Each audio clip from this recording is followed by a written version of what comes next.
Hey there, welcome to the Collide podcast. This is Willow Weston, the host of this podcast that comes to you every single week. And if you don't know that and you're not already a subscriber, I hope that you will go and subscribe on whatever platform you are listening to podcasts. I absolutely love being able to interview people who are experiencing God show up in their lives and then use them to do amazing things here in the world that's impacting other people. And today's no different. I interviewed my friend Kristi Knipp. She's a licensed mental health counselor, and she primarily works with teen clients who are experiencing anxiety, depression, and trauma. And we had a conversation that I'm about to hand you about the rapidly increasing and alarming rates of suicidal ideation, sadness, sexual trauma, depression that teen girls are experiencing. And my hope for you is that if you are a mom, that this would greatly impact you as you walk alongside your kid. And if you are a teacher or a youth worker or have a heart for a kid, I hope that this helps you to help them. Check it out. Kristi, I love having you on the podcast. You've been on before, and it's always a fan favorite. And so thank you for hanging out with me again. My pleasure. This is going to be so fun. Well, I just want to jump right in. I know we could talk about, we just did a little bit offline, kids and life and craziness, all the good stuff. But really, I asked you to be on this podcast because, and I'll pull it out here, this article came across my desk last spring and from the CDC talking about teen girls, and some of the things that they're saying is that teen girls are experiencing record high levels of violence, sadness, and suicide risk. In fact, it says nearly 1 in 3, and this analysis was taken in 2021. Nearly 1 in 3 seriously considered attempting suicide, which is up 60% from a decade ago. 1 in 5 experienced sexual violence in the past year, which is up 20% since 2017. And more than 1 in 10 girls had been forced to have sex, which is up 27% since 2019. And I read some of these stats and they go on and on. It's a 3-page report and was overwhelmed by what I was hearing, what I was reading. I have a teen girl myself, but also took this back to staff and just thought, what can we do to have conversations to help moms help their daughters? And so that's why I invited you on here today. I know that's a big thing to tackle, but are you ready for it? Oh, yeah, no, for sure. I would say teenagers are my favorite. They're my favorite demographic. My majority of my work is with teenagers and their families. And so it's an honor and a privilege to talk about this topic with you, Willow. So when you hear these numbers that are just increasing at these alarming levels, what do you think is causing this rapid growth and hardship for teen girls? Well, it's interesting because and you've probably heard and seen the studies about this too, but just like generally in our country, Vivek Murthy, who's the Surgeon General right now, who is also the Surgeon General under Obama, did this huge research undertaking and discovered that there's this tremendous epidemic of loneliness. And we're seeing it in every age group, but it certainly is impacting teen girls particularly. And you'll see, like in the CDC's research, like one of their primary solutions for like, what do we do about this was a thing that they're calling like school connections. They're recognizing that some of what is happening is that teenagers are so disconnected from each other, from broader community, from their families. And so they're just trying to figure out the big stuff of life, which is a normal teenage thing to try to figure out the big stuff of life. But they're doing that with like extra pressure and in isolation, and it's crippling them. And so I think, for me, it's like, well, what's happening? It's like all these girls are disconnected, and we see that girls had a harder time under COVID because of the lack of connection than boys did. I mean, that's not like 1-to-1, but it's like generally that's what people are noticing and seeing. And so you're coming out of a pandemic where they were isolated, and then you have this culture that's keeping them apart in a number of different ways.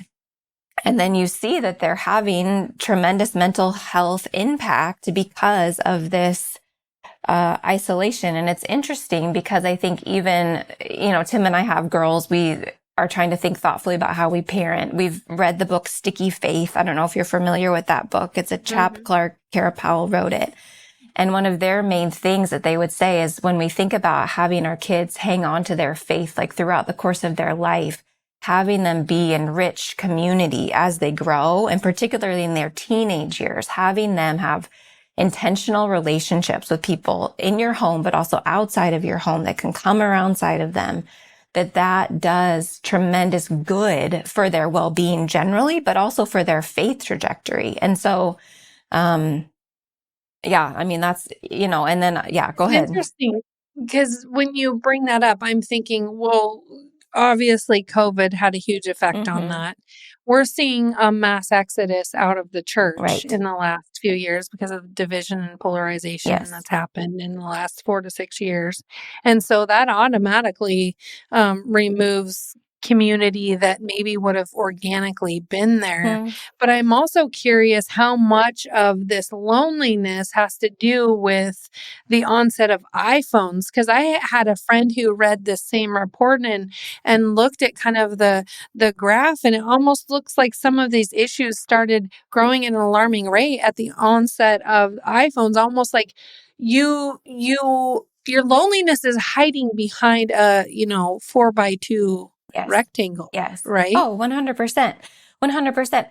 And that's the ironic thing about iPhones. It's the ironic thing about social media because, we're sold the lie of we'll have this thing to help you stay more connected. And in fact, it is isolating people. And, and it's not like a one-to-one causation, like iPhone equals depression in teen girls, but there's so many studies that are saying that there is a significant connection. Is the iPhone the cause of the depression, or does depression lead for more time on your iPhone? Like, it's the chicken or an egg type thing. But that relationship is statistically and, proven by scientists that yes, that the impact of the iPhone, the impact of social media is significant on all of us, but on this particular demographic of teen girls. I mean, some of it's how much time they're spending on their iPhone, but some of it's how much time they're spending not doing other things because they're on their phone.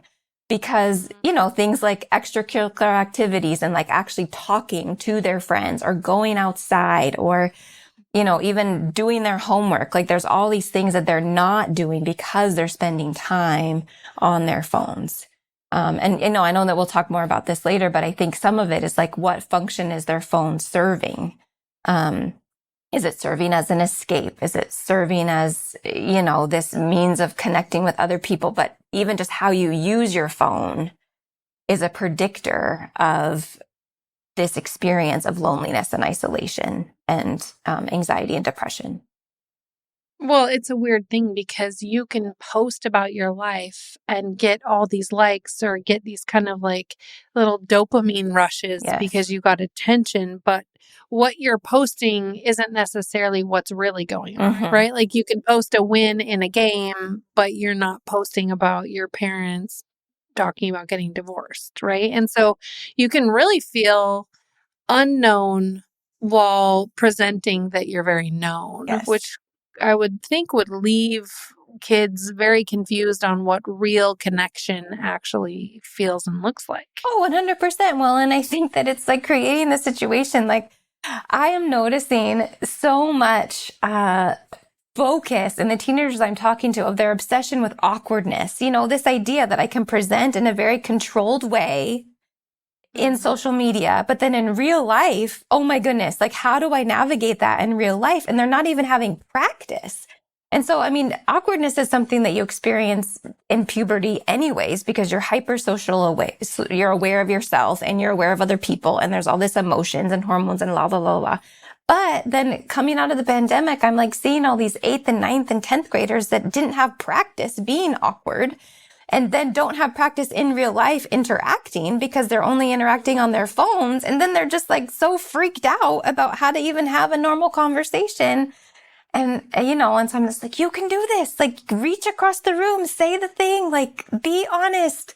but it's taking a lot of coaching to work through that fear of being perceived as awkward, because so much of social media we present is controlled. Like you were saying, we control what we post, and we tend to be particular about what it is that we're posting.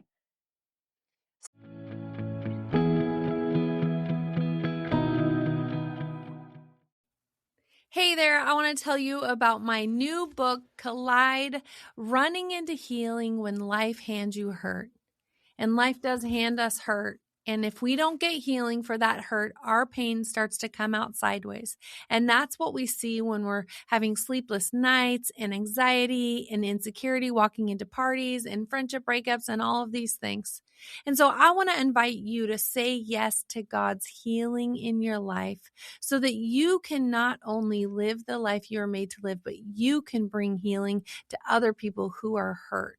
So grab a copy of my new book anywhere you buy books, Amazon, Barnes & Noble, wherever. Let's collide.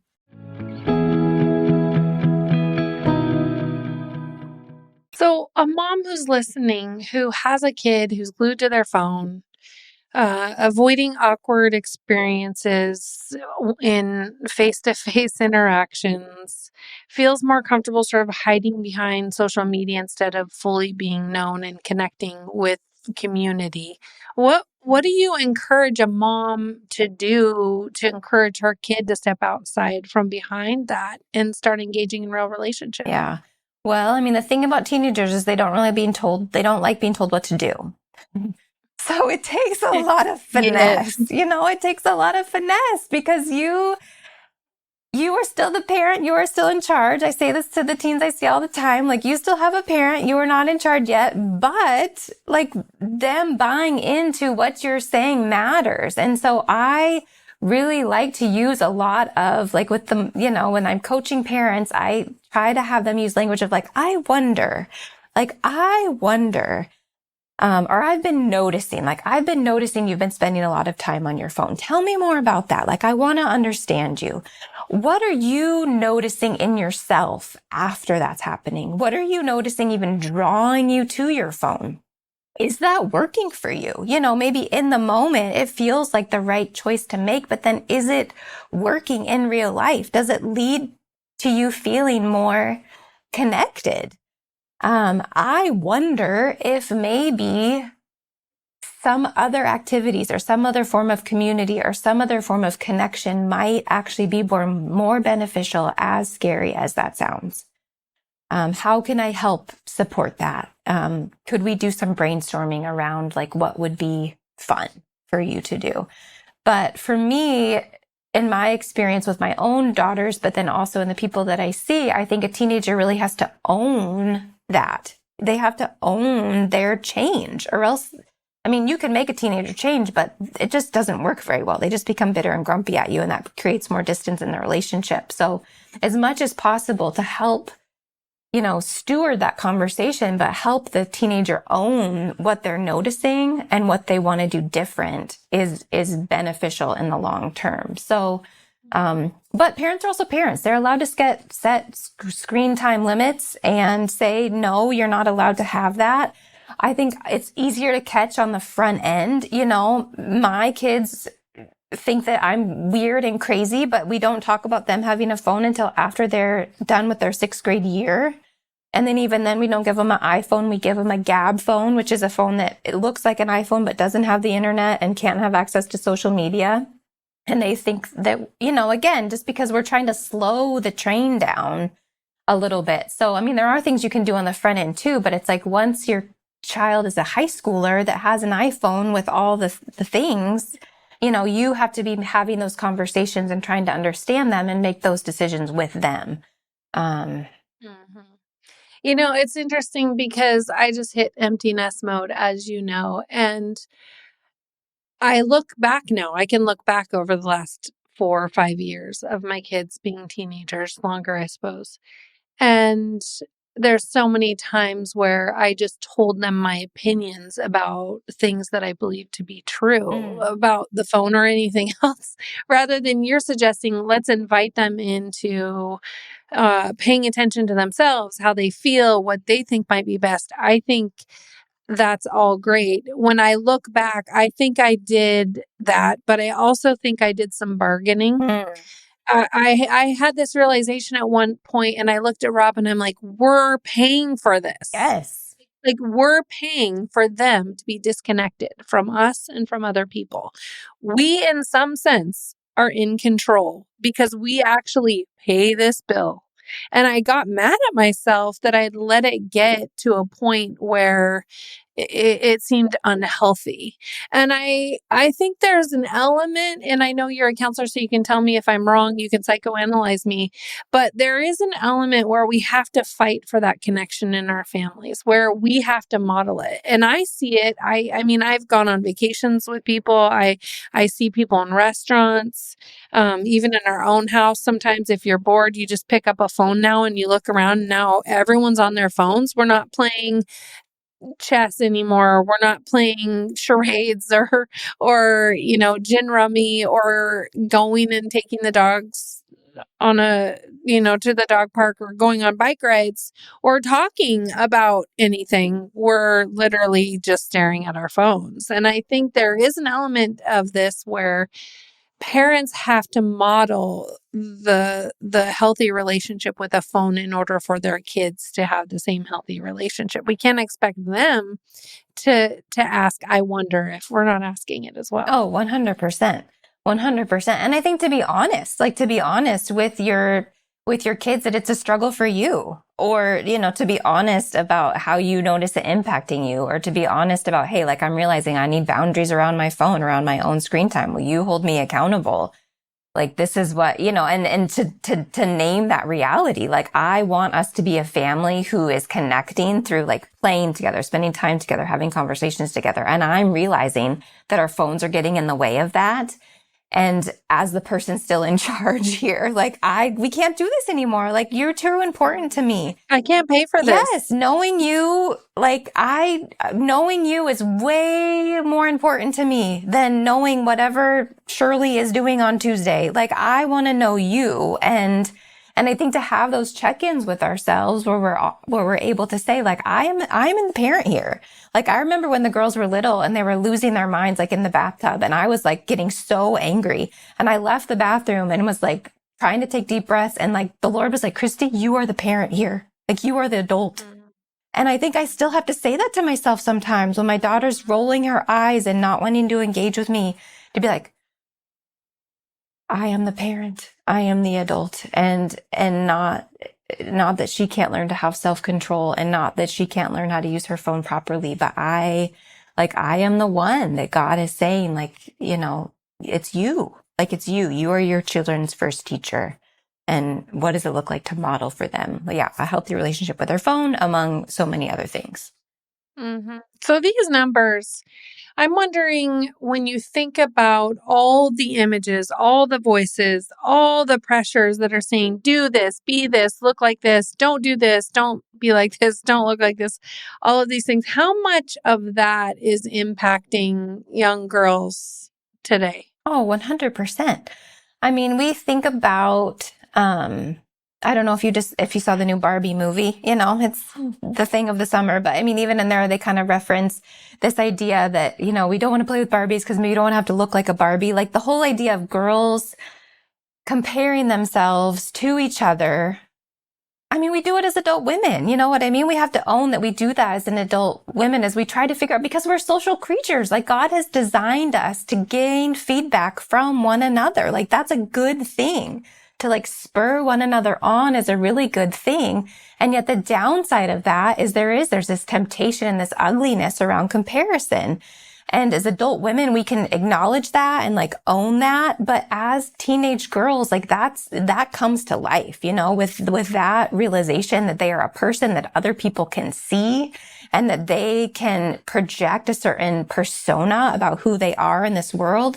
Like, the comparison, like, just, like, explodes for them. And so then you have this season where comparison is already like a normal, natural part. And then you give them a phone and you invite them to take pictures of themselves, like, on the daily, all the time, to try to connect with other people or try to show what they're doing.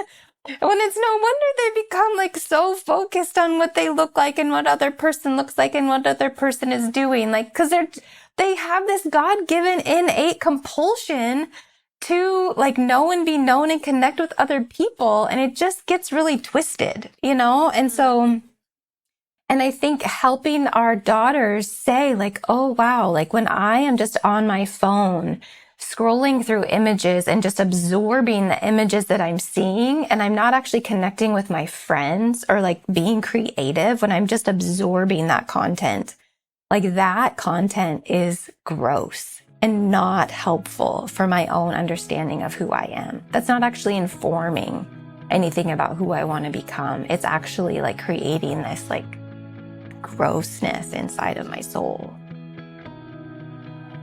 Are you struggling with ongoing anxiety or occasional worry? We understand how difficult it can be to cope with these feelings, but there is hope. We've collaborated with 5 highly respected mental health professionals to create the 5-week guide to help manage your anxiety. This guide is filled with practical and spiritual tools that can be added to your toolkit. With wisdom and support, we'll meet you where you're at and help you get to where you want to be. Instead of turning to self-numbing or escapism, engage in spiritual practices and life-changing reflections and add these tools to your toolkit. Don't let anxiety control your life.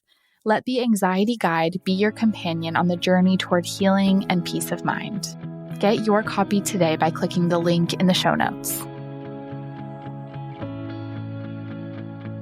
Yeah, I mean, it's interesting. I learned a while ago that if you sort of draw a line and you say, this is my reality, and then you put your expectations way above that these are my expectations, the difference between your expectations and your reality is your discontentment or your disappointment. And I think a lot of young teenagers feel really discontent in who they are and disappointed in who they are, and they think their reality has to change. But what really might need to change is their expectations. Yes. And how do they begin to go, you know what, I may never look like Jenny. I may never have the same gifts as Susie. I may never have the same family or social status or whatever as like Joe. And so how do they go, hey, it's not that I need to change, it's that my expectations do. Because when you have all these voices coming at you, I mean, I think, and I'm going to age myself here, but I'm turning 50 this year. And I was laughing with a girlfriend the other day. When I was a teenager, you had to subscribe to Teen Magazine. Oh, yeah. To get images. I mean, on TV, it was like MASH and like, I don't know, like I'm trying to think of shows we watched, but they weren't bombarding you with images of this is what you have to be, you know, a beautiful woman or whatever. And so you might have gotten a magazine sent to you once a month, you know, and you saw images that way. But this is like the phone is bombarding us every day with so many images that you're constantly feeling like you have to change and be something, but you don't know how to. Yes. Because you can't be someone else. Oh, 100%. Well, and the image that they're often giving are pretty sexualized, you know, like going back to the CDC study, like sexual violence is happening and it's not never the fault of the person who is the victim of those experiences, but like our girls are growing up in a very sexualized culture.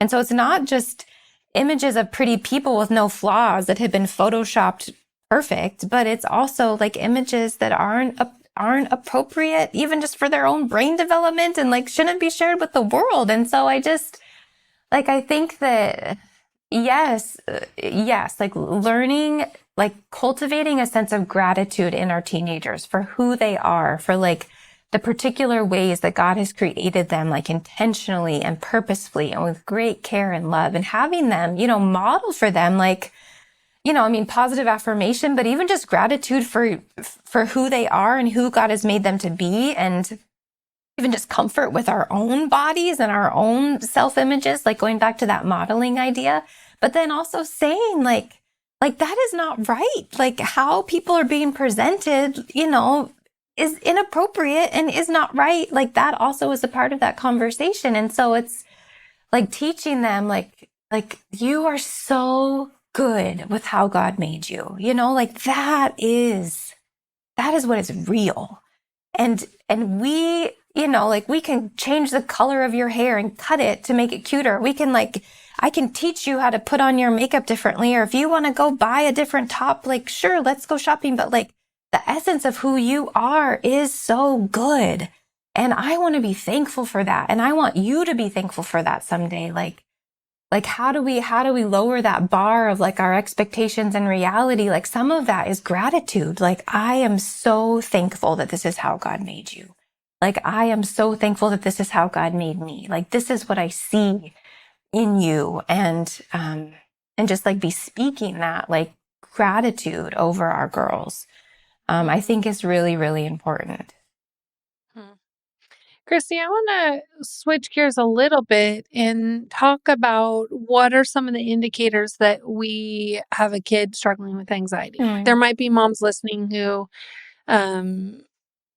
don't know how to locate if what they're seeing is anxiety or not. So how would you advise them what to look for? Oh, for sure. I mean, it's tricky because teenagers are, they have their moments, they have their struggles. And so it's like, was this a teenage moment or is there something more going on here? So it's a very legitimate question that you're posing, Willow. To me, I look for somewhat dramatic change. Am I noticing a change in their sleeping? Am I noticing a change in their appetite? Am I noticing a change in their social engagements? Am I noticing a change in their participation in school? Am I getting feedback from other arenas of their life that something has shifted? Is there like a lot of extra retreat that they're doing? Either like retreating into themselves, retreating into their room, retreating into their phone. Like, are they creating? Are they participating, or have they withdrawn? I mean, some of those are symptoms of anxiety. Some of those are symptoms of depression, but that's all like, those should be alerts for us. Like when we see our kids, and I think we do this as parents, but when we see our kids kind of shrinking, and the sleep and the eating and the being social are like three pretty easy markers for parents to notice. Those are things that I have parents check right away. And the other thing is just to have a conversation, to say, hey, this is what I'm noticing. You don't seem like quite yourself. Is there something on your mind? And I recognize that not every parent can have that conversation super easily with their child. But I think even the parent being willing to have that conversation, to say, I want to understand you. I'm not trying to invade your privacy. But I do want to know you and support you and love you. And you don't seem quite yourself. And would you be willing to talk to me about that?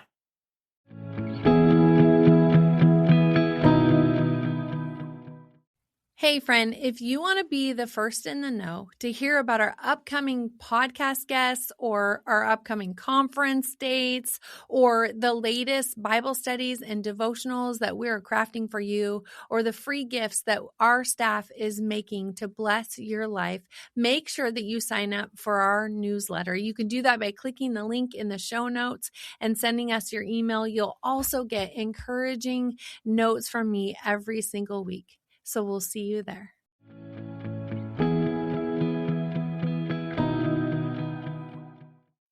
I love that you say that, because I think so often we hesitate to have that conversation because our kid maybe has shown us those teenage eye roll, standoffish moments in the past. And so we just assume that that's what will present when we try to engage what's really going on. But half the time, at least with my teenagers, when I would approach them with something I was concerned about and just ask questions, in the moment, they might give me nothing. But I know that I brought my best to say, hey, I'm here if you do want to talk about it. And usually within a couple of days or a week, I'll have one of my kids come back and say, I think what's going on is this, So I think also leaving space for that process and making yourself available and then waiting for when they're ready feels helpful. Oh, for sure. Well, and also, again, like going back to the community idea, maybe my girls don't want to talk to me, but maybe they want to talk to their friend's mom or their small group leader or their coach or their teacher. And so that often can be a choice too. Like, hey, maybe I'm not the person that feels like you're ready to have this conversation with, but would you be up for having a conversation with this person about this?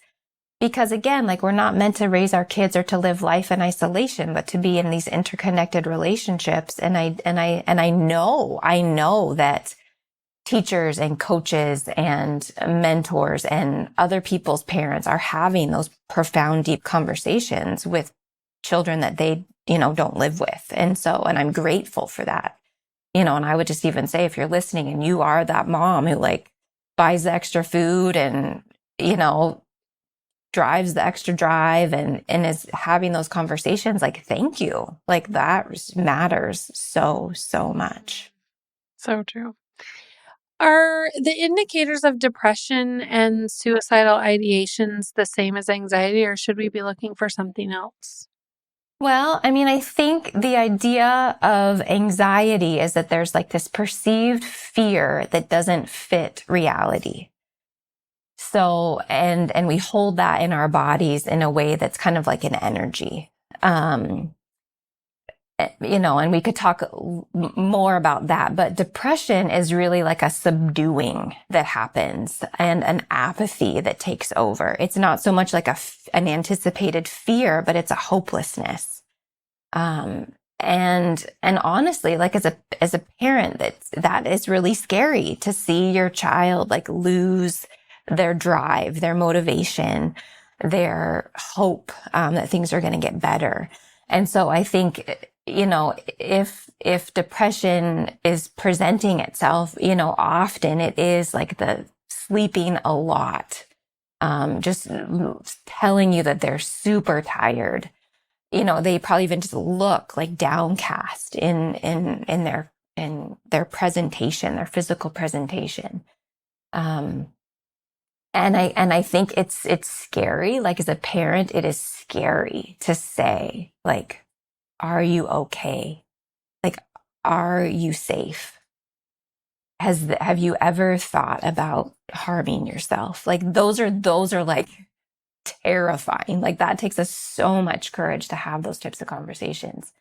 But if you are sensing that is in the room, please have those conversations, because I think sometimes if we catch it early on enough, and this is just sometimes, like, but if we catch it, to say like, hey, like, what's going on here? And so sometimes that's enough. Oh, somebody's paying attention. Somebody's noticing. I'm not as isolated and lonely as I thought I was. My mom or my dad or my sister, or whoever. Yeah. And again, to try to have that conversation. I know there's a temptation, and I don't necessarily think this is a bad thing exactly, but there's a temptation to like, well, I'm just going to check my kid's phone. Like, I'm worried about them. I'm just going to check my kid's phone or check my kid's room. And there's nothing wrong with being snoopy. I mean, I think sometimes that is like Holy Spirit inspired snoopiness, but that can't be like our main go-to, of knowing our kids. Like, our main go-to has to just be like having those honest conversations and saying like, I'm with you. I see you. I love you. What do you need? Yeah. Although, I sometimes for some of my parents, it's like, yeah, I looked at their phone and, oh my goodness, now I saw that I needed to make some changes here. So that was my next question. So you recognize some of these indicators. You have a conversation with your kid, and either your kid gives you nothing and you're worried. What do you do? Or your kid indicates, yes, I'm struggling. And then what do you do? I mean, I would say that the teenager has to participate. I mean, and sometimes they don't want to, and that's okay. Then you have to be the parent and be the one in charge and say, okay, well, this is what we're going to do. If you don't have any ideas, well, then I've got some. Ideally, you would be able to say like, hey, this is what I'm noticing. Tell me more about that. I want to understand you. Okay, well, what can we do together? Like, you are not alone in this. What can we do together? I would take them to the doctor. Number one, go to your family doctor, have them get a full medical workup, make sure there's no something else going on that's causing their distress. Having that honest conversation, having a medical person, like having a view into that situation is very reassuring and powerful for people. I mean, whether or not you like your doctor or not, I do think it's helpful. And then saying like, hey, like what do we need to do to communicate this at school so that you can feel more seen and supported at school? What can we do so that you feel more seen and supported with your friends or in your activities? Do you want to talk to a counselor? Maybe they say no, but maybe you think, I'm the parent, I think you need to. And sometimes I say to parents, just give me 3 sessions. And I say to the kid, just give me 3 sessions. Let's just spend 3 sessions together. Let's hang out. If you still are over it and you don't want to spend time with me, like, okay, then I haven't really done my job, honestly. But if I can just get a kid like to have a few times with me and to realize, oh, like she's pretty relatable, or she is a good listener, or this isn't so bad. Like, I think getting the kid in the counseling door is also just super helpful. And so I just say to parents, tell them they have to come for 2 to 4 times. After that, we can talk about it. Rarely do I have a teenager quit after 2 or 4 times. They almost always want to stay. Yeah. It's a special thing to have a space for yourself once a week where you get to process what's on the inside. Yeah. It's a good thing. I am curious what you think about this. This wasn't a planned question, but I think about it because I work with a ton of women, as you know, and I get calls all the time. We do here daily for women who need help, but a lot of times they're calling because their kids need help. And I think there's this interesting thing that I notice where maybe in a home, you're so concerned about your kid getting help for their anxiety, your kid getting, healing for past trauma, your kid getting help for depression, but you have anxiety, you have depression, you have wounds, and you're not doing anything for your own. And I think so often as moms, sometimes our stuff can come out sideways onto our kid, Yes. that can actually sort of exacerbate their struggles. And so I guess I'm just curious, you're a counselor, like how much do you think parents should be engaging their own mental health work alongside their kid doing the same? Oh, I sure hope they are. And honestly, like, I remember when the girls were little and I came to the realization that I couldn't make them eat and I couldn't make them sleep. And like, I couldn't even make them pee or poop in the potty as much as I wanted to, and I think the same is true. Like, we cannot make our kids' mental health healthy. Like, we can't. We can pray and we can speak truth and we can love and we can feed them and we can do all these things. But at the end of the day, we have to surrender them to Jesus. But like you said, Willow, we can do our own work. And that matters. Like, again, we are impacting each other on a daily basis. And if you're like, okay, like I can't make my kid get well. I can't make them choose hope, but I can choose hope and I can get well. And so I'm going to do that because we impact each other, it will impact. It just does. That's just how it works. That's the magic of it. And so I think for these family systems where it's like the child is struggling, for the parents to say, okay, we're going to work on our marriage, or I'm going to work on my own things. I'm going to model for them what it is to like take care of my body and take care of my mind and take care of my heart and be following after Jesus. And I just like pray that they get scooped up into that energy of new life, because new life is attractive. New life is energizing. And to have that up close and personal model of like a parent really dealing with their things in front of them, that's hope. That's hope that, oh my goodness, even my mom turning 50, she can change. Like, maybe there's hope still. It's interesting, right? Like, I think about, I'll throw my husband under a bus. It'll be funny. We were laughing about this the other day. He was mad about something and he sort of, with a loud voice, was like, you guys need to chill out. And this is terrible, but my natural instinct was to start laughing because the one person that was talking at a high decibel, was telling everyone else they need to chill out. And I was like, dude, you're actually the one raising your voice. And I say that, and it's not a thing that he does all the time, and he won't be mad that I shared it. But I say that because sometimes it's kind of like, kid, you need to deal with your depression and anxiety, but like, what am I doing about mine? And in the same way, it would be like, oh, we want our kids to know that like self-care and exercise is important. So we're like, you need to exercise, but we're not exercising. You know what I mean? So there's this, we get a lot of people who want to help their kid, but they're not helping themselves. And so their kid is still coming back after their counseling and their work to a house with parents who are still like fighting like cats and dogs and not doing anything to find peace and, conflict resolution and health in their relationships. Or they're coming back to homes where their parent can't get out of bed and their parent can't stop crying and their parent hasn't dealt with their grief, but we're trying to get our kid help on dealing with their grief. And I understand as a mom, like, who has the time for, right, jobs and work and carpool and cooking dinner and taking your kids to counseling and you going to counseling and doctor appointment. I like totally understand all that. I've lived that life, and it is really hard, and you hit seasons where it feels impossible.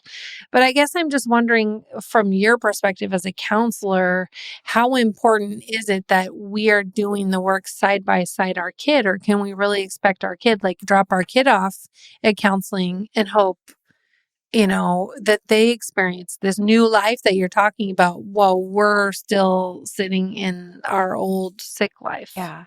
Yeah.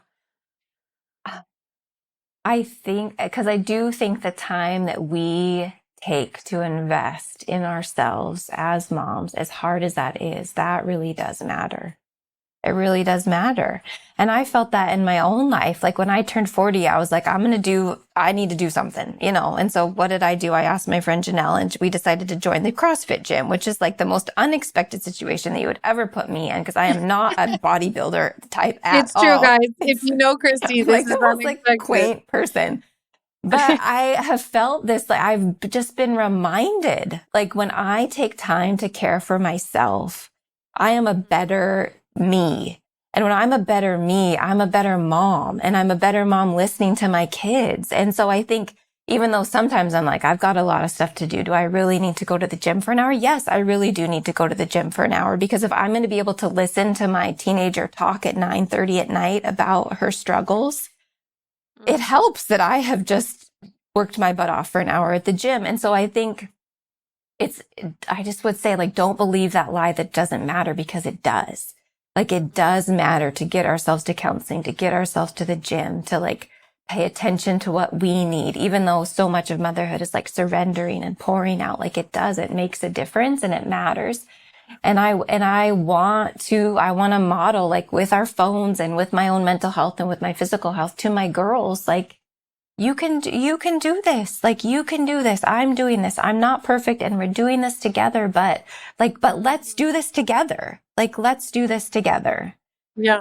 Well, it's funny. You almost have to trick your own mind and say, I'm going to the gym for my kids. Yes. Then you're willing to do Well, it. Or and I'm hey, going to counseling for my kids. well, And you please. trick yourself there. And then you start to realize it's for you, but it does have a great impact on your children. Well, I think yes. that's such a heart of a mom, right? You have to remind yourself, like, I need to do self-care, and I'm modeling self-care, and I'm modeling going to counseling and going to the doctor and doing all these things. So when there's a moment where my teenager might need to do those things, she will have already seen Yes. that I've been doing those. And yeah, that's a challenge. That's a challenge for us to make space to do that. No. It's hard, but it's so good when we do. No, it is. It is. And I think that,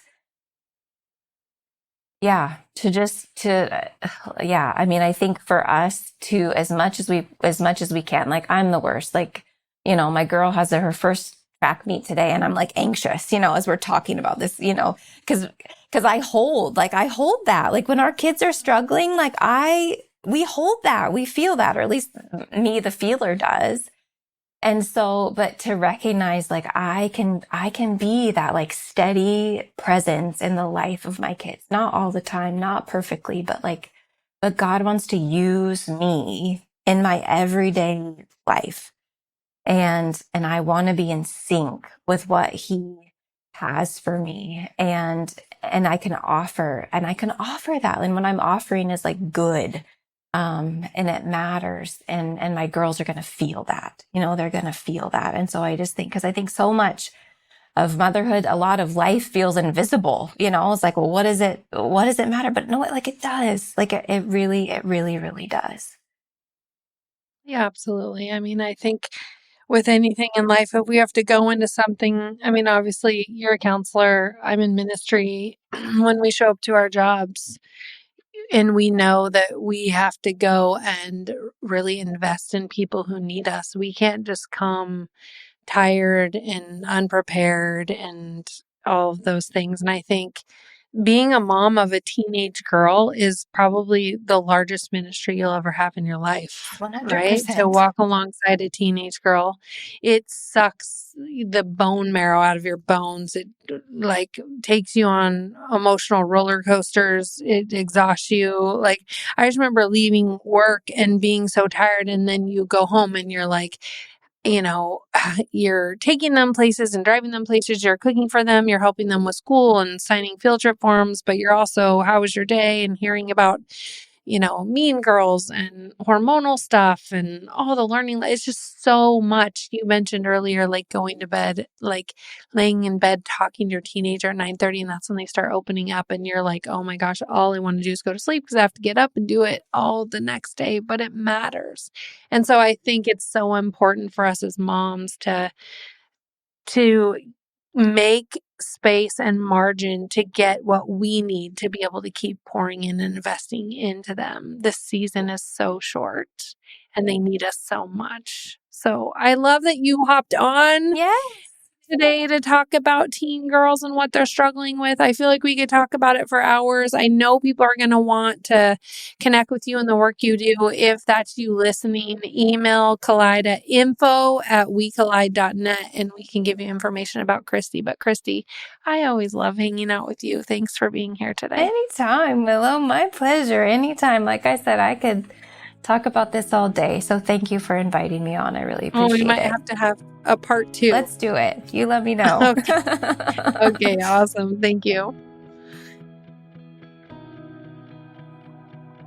Friend, I hope that interview with Kristi Knipp was helpful to you. And I want to point out that we have a Manage Your Anxiety guide that actually was created by our staff along with, I believe it's something like 6 or 7 counselors who contributed to help a woman or a young girl, teenager walk alongside recognizing their anxiety. It gives tools. There's an anxiety tracker and there are all sorts of things.